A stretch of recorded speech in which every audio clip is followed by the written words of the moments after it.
Hello students, welcome to the second part of the lecture on linear regression with multiple regressors. So far we have looked at what is omitted variable bias or why you may want to include more variables in your linear regression line. So we understood the concept of omitted variable bias, and we also tried to understand how the concept of causality and how we might use regression analysis to prove a causal relationship between y and x, how x causes y. Now, what we are going to talk about is the multiple linear regression model. We are going to look at the population linear regression model, and we will see how we can estimate the parameters in the population regression model using ordinary least squares regression.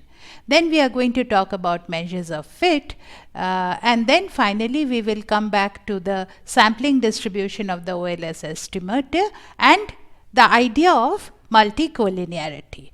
But right now we are going to introduce the idea of the population linear regression model.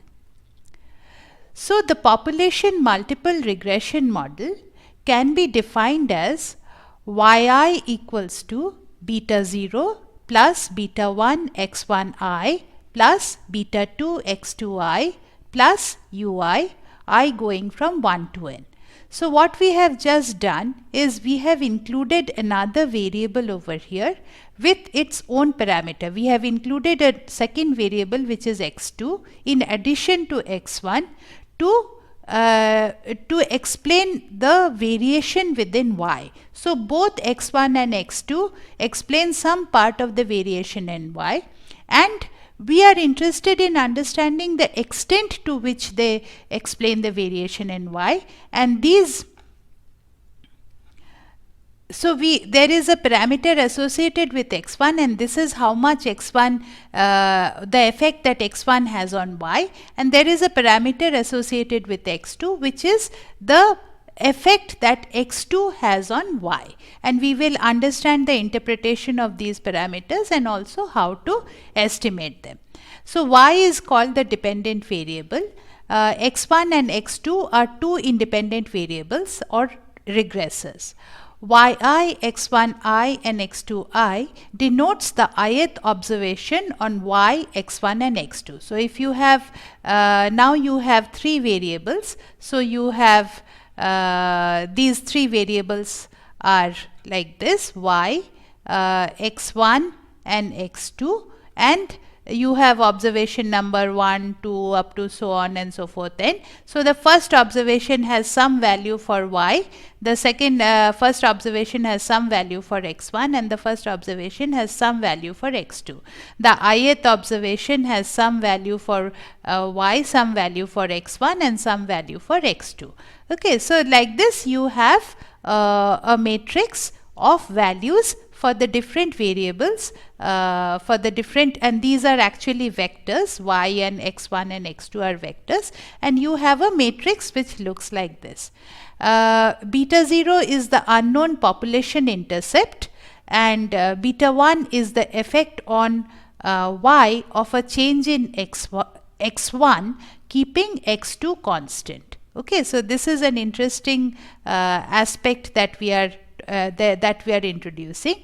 The idea that it is beta 1 previously was just the effect on y when we had only one variable, effect on y of a unit change in x.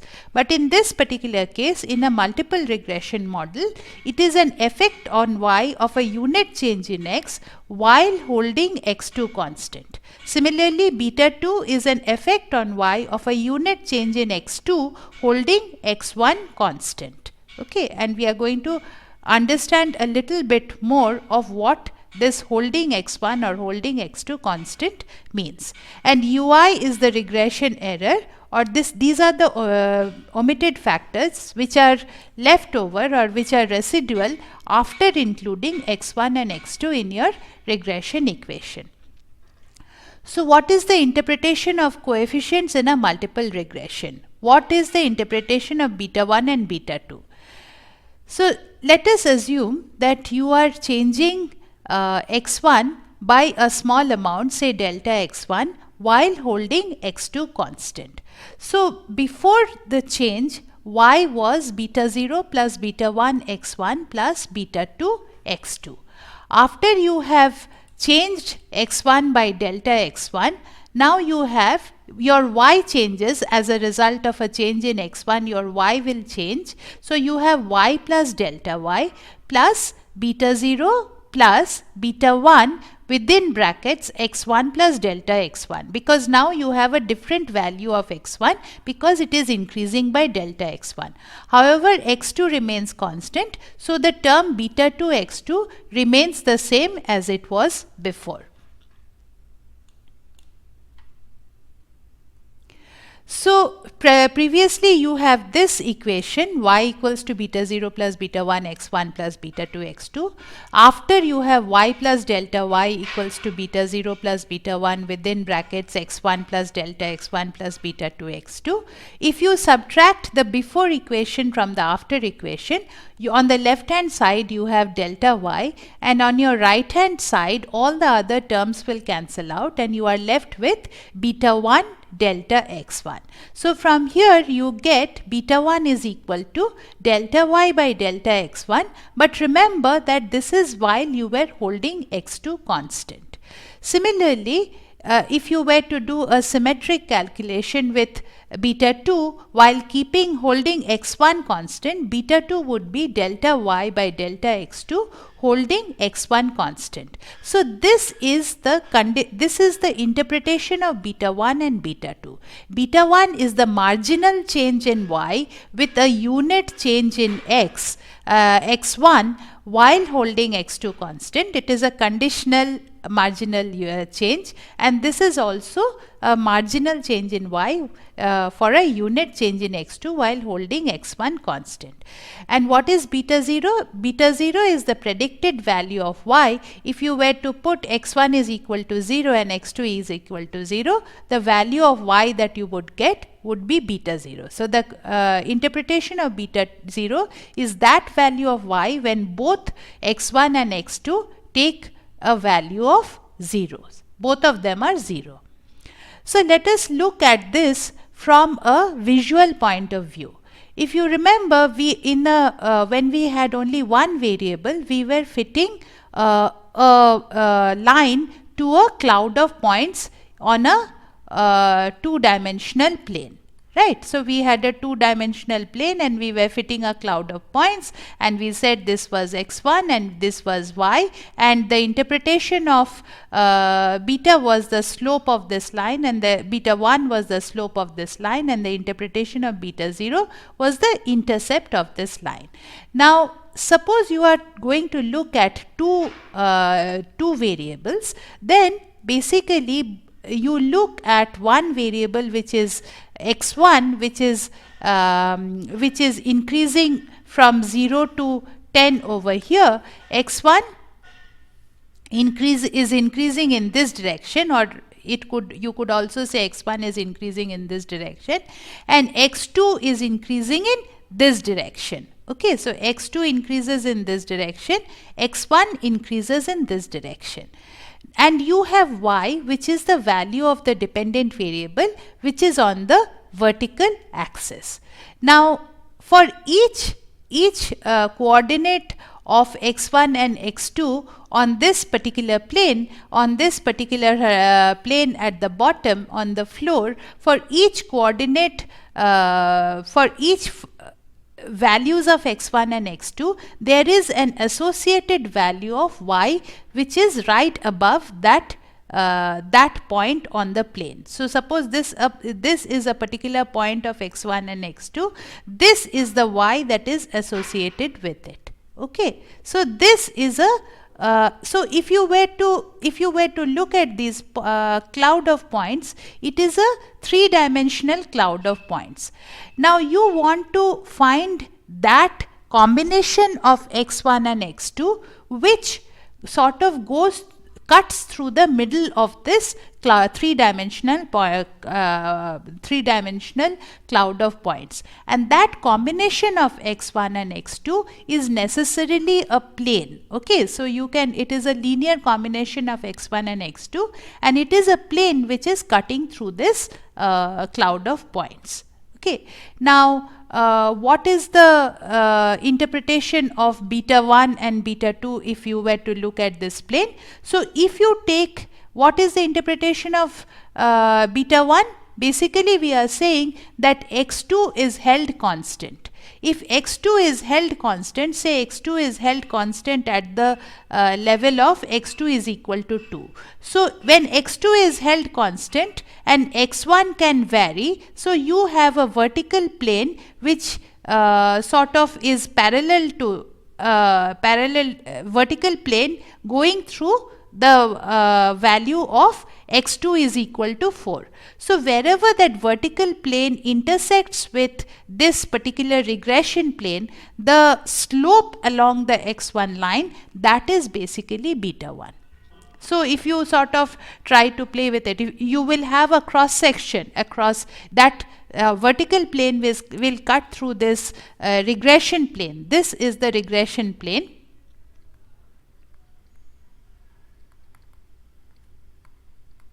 This is the regression plane, and if you were to have a vertical plane,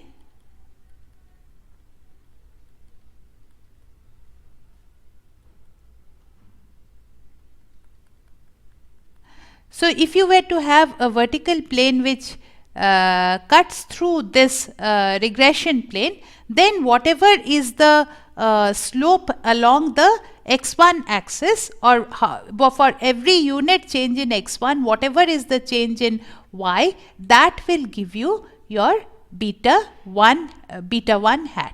Okay, so this again, it is, you can visualize it when you have two variables, but again you will not be able to visualize it if there are more than two variables. So the best way to think about it is that it is the partial derivative, or it is the change in y for a change in one of those variables, in say change in x, while keeping everything else constant. So everything else, suppose you were to include x3, x4, however many variables you were to include, all of those other variables remain constant, and there is only increment in that particular variable that you are interested in. Then the partial derivative of that function with respect to x1 gives you beta 1. Okay, so this is an interesting way of looking at multiple regression. So now you are interested in estimating the beta zeros, beta 1s and beta 2s. So how do you do it? You do it in pretty much the same way that you did it for a single regression. So you use ordinary least square. So with two regressors, the OLS estimator solves this minimization problem. So basically you want that value of B0 in this case is an estimator for beta 0. Okay, it is an estimator for beta 0. B1 is an estimator for beta 1, and B2 is an estimator for beta 2. You want that value of B0, B1 and B2. This, when you put these values in and you put in the values of x1 and x2, this will give you your predicted yi hats. Okay, your predicted yi hats, which if after solving this equation, whatever values of B0, B1 and B2 you get, this is the predicted yi. So you have an actual observed yi and you have a predicted yi. Okay, this is actual yi and this is the predicted yi. So actual yi minus predicted yi is your error associated with each point. Okay, is your ui hat. Okay, predicted yi hat is your ui hat. You want to build such a regression model where your ui hat square summed over I equals to 1 to n is the minimum possible, minimum amongst all ui hat squares that you could get. So basically, even though it looks like a sort of complicated formula, basically all it is doing is it is taking the errors and it is squaring it. Why is it squaring it? Because errors could be positive or negative. So you are really interested in the magnitude of the errors and not the sign of the errors. So you want to take ui, you want to square it up for each of these observations, and you want to sum it up across all the sample data points that you have, and the summed square of errors you want it to be the minimum. So you want to find those values of B0 and B1 and B2, which are unknown parameters when you start out building the regression model. They are unknown parameters, beta 0, and you want to find those values of B0, B1 and B2, which will minimize this whole quantity. And when you do this minimization problem using your calculus, okay, and then you find the values of B0, B1 and B2, and this OLS estimator will minimize the average square difference between the actual values of yi and the predicted values based on the estimated line, and this is done using calculus. Okay.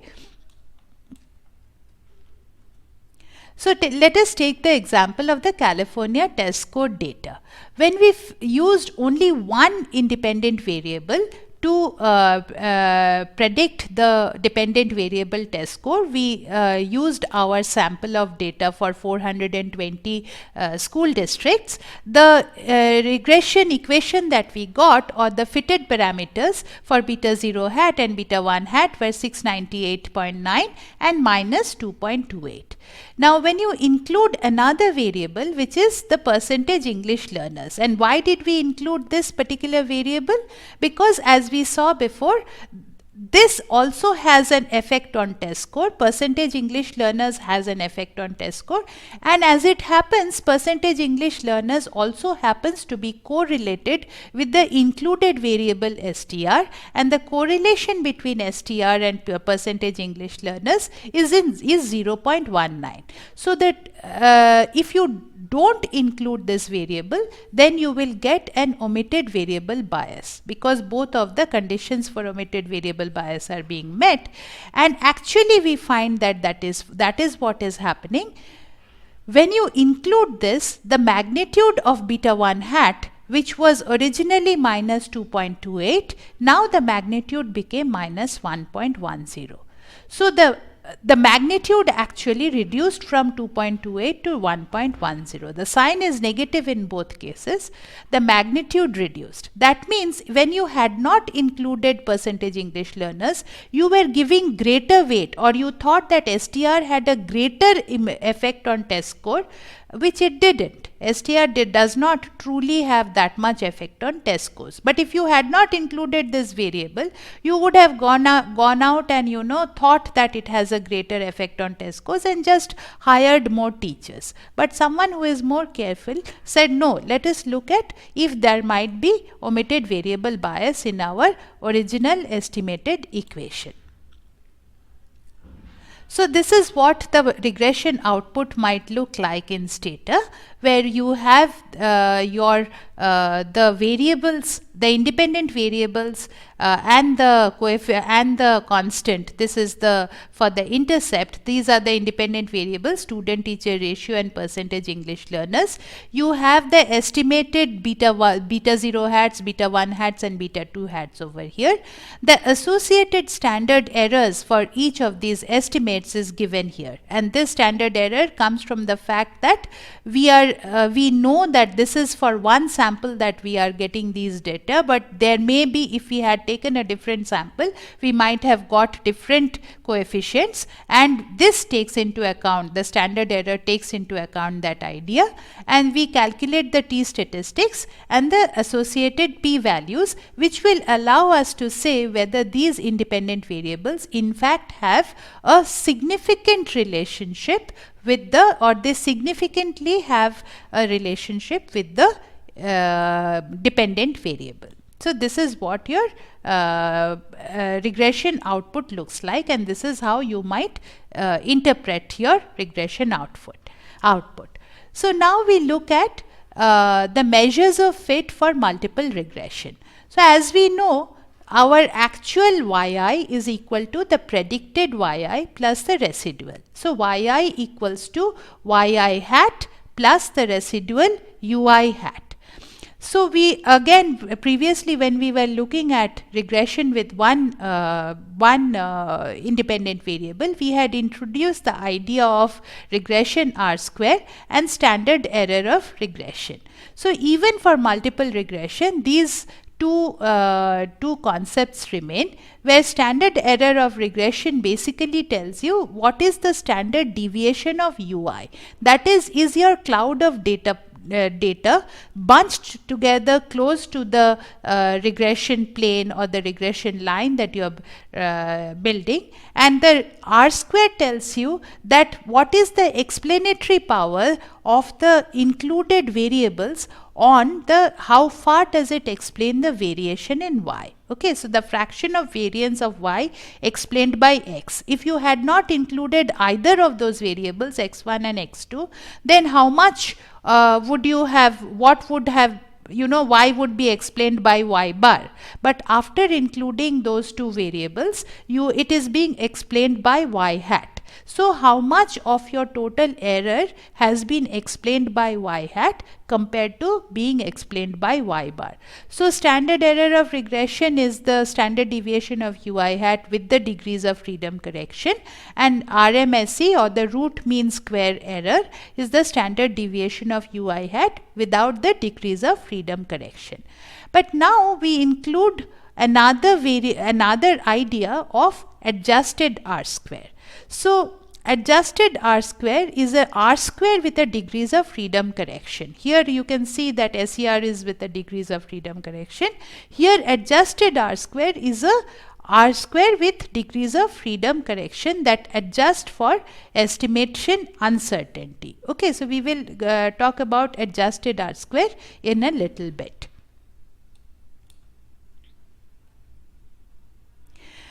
So first we will talk about SER and Rmse. As in regression with a single regressor, the SER and the Rmse are measures of the spread of y around the regression line. So you take the ui hat squares, that is for each case what is the error that is left over, you square it up and you sum it up and you divide. So the average average error that you are committing, where in order to calculate the average, you are dividing it by 1 by n minus k minus 1. In the case of a linear single regressor, the k was 1.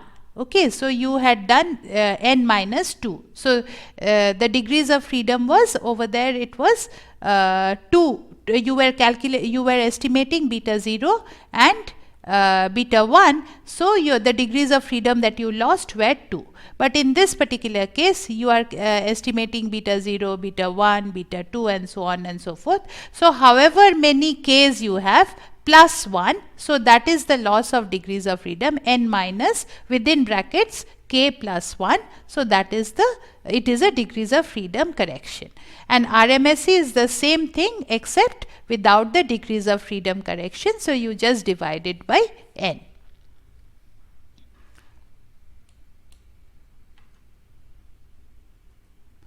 Now let us look at R square and adjusted R square. Now R square, as you know, is the fraction of the variance explained by x1, x2, xn. So there is the same as the regression with a single regressor. R square is the explained sum of squares by the total sum of squares, which is the same as 1 minus sum of squares of residuals divided by the total sum of squares. So what is the explained sum of squares? Explained sum of squares is your yi hat minus y hat bar, and y hat bar is the same as y bar. Okay, so y hat bar is basically the average of all the y hats, and the average of all the y hats will go through the y bar. So yi hat minus y, if you remember from the single regression point, it is the distance between, so it is the distance between the predicted yi hat minus the average y bar, and this average y bar is the same as y hat bar also, because that will also be the average of everything that is predicted.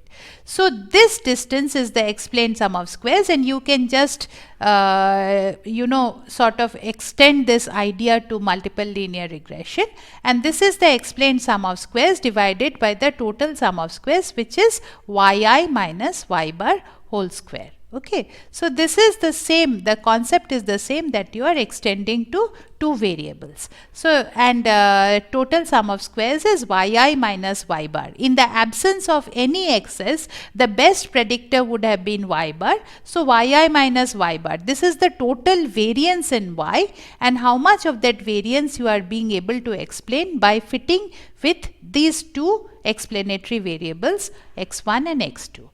Now what happens is, as you add more and more variables, your r square keeps increasing. The reason the r square keeps increasing is because you are fitting the explained sum of squares, or you are fitting yi minus yi hat, yi minus yi hat is the error term. Right, this is the error term, ui hat. Now as yi hat, when you explain, yi hat is given by beta 0 plus beta 1 x1 I plus beta 2 x2 I, beta 1 hat, beta 0 hat plus beta 2 x2 I. As the number of terms increases, this quantity increases.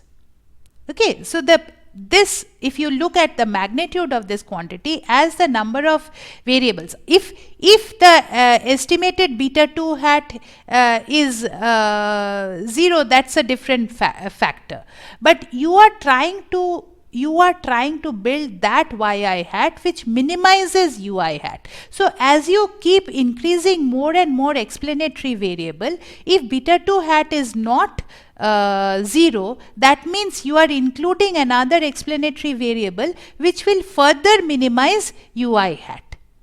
So since you are minimizing ui hat, this whole error term is getting minimized further, and the error is being minimized. That means the explained sum of squares is growing higher and higher. So as you include more and more variables into your model, you will only include more and more variables if those variables have some explanatory power for the yi, and because they have additional explanatory power for the yi, your r square will improve. So r square will always improve when you add more variables, no matter by how little amount, but r square will always improve.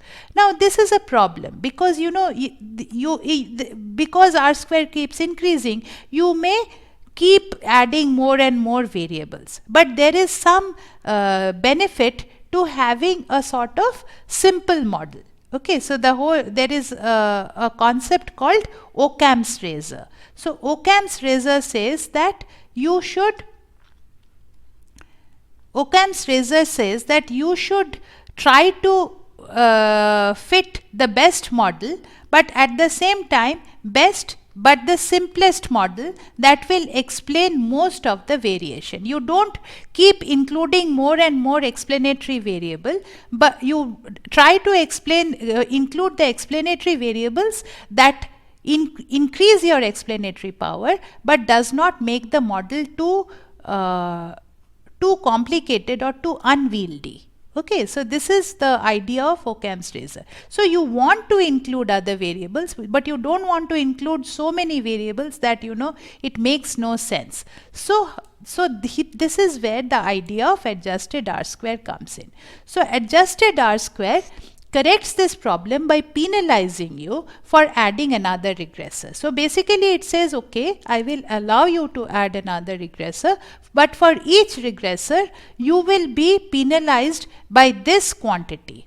Okay, so it will not be, in the original case it was 1 minus SSR by TSS. So R square is equal to 1 minus SSR by TSS, if you remember from previously.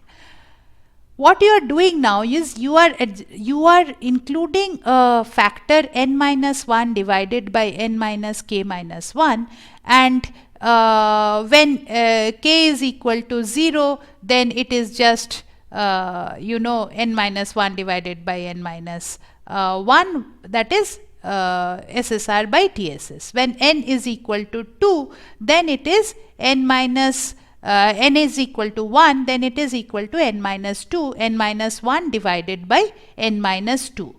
Okay, so n minus 1 divided by n minus 2, the denominator is smaller, so this factor becomes larger, and hence you are subtracting a larger amount from 1. Okay, so adjusted R square will go down. If k becomes 3, then it will be n minus 1 divided by n minus 3 multiplied by SSR by TSS. So this is a larger quantity, you will subtract it from 1, so this whole quantity will become smaller, and hence your adjusted R square will become smaller. So this factor n minus 1 divided by n minus k minus 1 is a penalizing factor for adding more variables. So you are allowing yourself to add more variables, but not completely freely, and this adjusted R square in fact tells you whether it is worthwhile including another variable for whatever additional explanatory power you are getting. So as you add more and more variables, adjusted R square will become is always smaller than R square. I am sorry, this should be R square. Okay, so this is the idea of adjusted R square. So now what is the measures of fit for our test score example? So in the original case, if you remember, when we had only included student teacher ratio, our R square was very small, which was 0.05, and our standard error of regression was 18.6. Now you include percentage English learners in your model, and your R square you will see jumps to 0.426. So in fact, percentage English learners is a very, very important variable in which explains a lot of the variation in test score. And if you look at adjusted R square is 0.424. So even after penalizing for the addition of this variable, your adjusted R square is pretty high, and it is quite close to the real R square which you get after including both the variables. So when your R square and adjusted R square are very close together, then you know that it is worthwhile including that variable. Ignore this R square over here. Okay, I don't know how that has come there.